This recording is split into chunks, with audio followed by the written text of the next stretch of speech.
శ్రీకాళహస్తి దేవస్థానంలో పాలక మండలి సమీక్ష సమావేశం జరిగింది. పాలక మండలి చైర్మన్ అయిన కొట్టే సాయి ప్రసాద్ అధ్యక్షతన ఈ సమావేశం జరిగింది. ఈ సమావేశంలో ఎమ్మెల్యే బొజ్జల సుధీర్ రెడ్డి కూడా పాల్గొన్నారు. సమావేశంలో సుమారు 21 అంశాలపై చర్చించి పలు అంశాలను ఆమోదించారు. అలాగే వెంటనే వాటిని అమలు చేయాల్సిందిగా ఎమ్మెల్యే ఆదేశాలను జారీ చేశారు.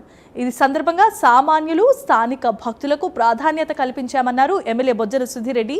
ఇందులో భాగంగా 500 రూపాయల రాహుకేతు పూజను రద్దు చేసి 100 రూపాయలకే ఈ సామూహికమైన పూజ నిర్వహించేలా కీలక నిర్ణయం తీసుకున్నామన్నారు. అంతేకాదు ప్రతి బుధవారం 2000 మంది భక్తులను అనుమతించడంతో పాటు స్థానిక తెల్ల రేషన్ కార్డుదారులకు 100 రూపాయలకే పూజ చేరుకునే అవకాశాన్ని కల్పిద్దామంటూ బొజ్జల సుధీర్ రెడ్డి పేర్కొన్నారు. డిస్కస్ చేసి అప్రూవ్ చేయడం జరిగింది.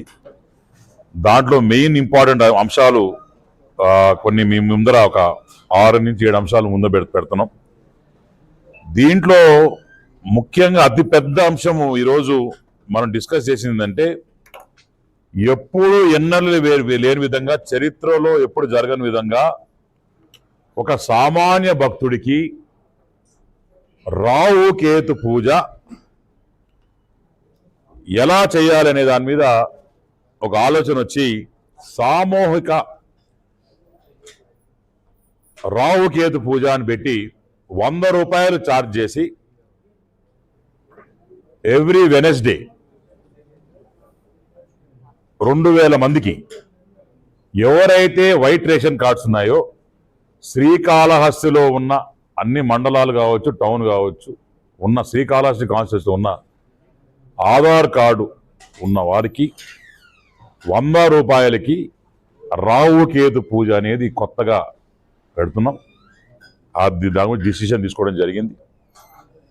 ఇంకొకటి ఏంటంటే, రాహుకేతు పూజలో సిల్వర్ పెట్టలేం కాబట్టి, ఎందుకంటే సిల్వర్ రేట్లు పెరిగిపోయినాయి. 2 పెద్దవి ఏవైతే నాగుపాములా ఉంటాయో పెట్టి, రాహుకేతులు ఉంటారు అవన్నీ పెట్టి ఏ రకంగా మరి అన్ని పూజలు చేస్తాము. ఈ 100 రూపాయలు కూడా ఎందుకు తీసుకుంటున్నామంటే ప్రీ బుకింగ్ కోసం.